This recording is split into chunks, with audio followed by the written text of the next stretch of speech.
देखिए यहाँ पर 4 हमने रूल्स लिखे हैं, ठीक है। जो 10th रूल है ये बहुत इंपॉर्टेंट रूल है। इसमें क्या होता है कि आइदर और ठीक है, नाइदर और दोनों कॉम्बिनेशन होता है और दोनों के बीच में नाउन या प्रोनाउन आ सकते हैं। सिंगुलर नाउन भी आ सकता है, प्लूरल नाउन भी आ सकता है, ठीक है। ये आपका क्या हो जाएगा, दूसरा ब्लैंक हो जाएगा और यहाँ पर आपका फर्स्ट ब्लैंक हो जाएगा।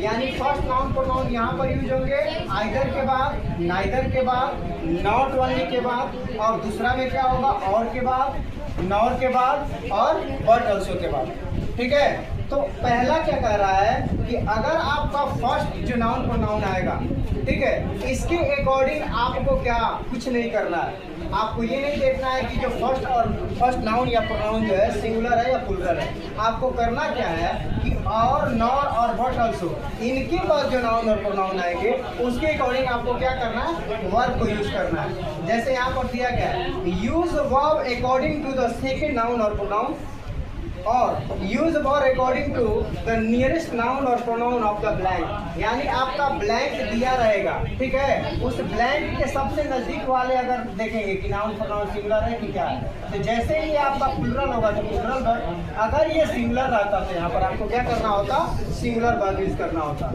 और ये क्वेश्चन नंबर 11 कह रहा है कि देयर के बाद क्या होता है कि आपको तुरंत ब्लैंक देखने को मिलेंगे। ये डमी सब्जेक्ट होता है, इसका कोई इफेक्ट नहीं पड़ता है सेंटेंस पर। तो क्या होगा, इसके बाद जस्ट ब्लैंक दिया रहता है और उसके बाद आपका सिंगुलर नाउन या प्लूरल नाउन दिया रहता है। तो क्या होगा, अगर नाउन सिंगुलर है तो आपका वर्ब भी सिंगुलर होगा, अगर आपका नाउन प्लूरल है तो प्लूरल वर्ब यूज होगा। You can see that through the example.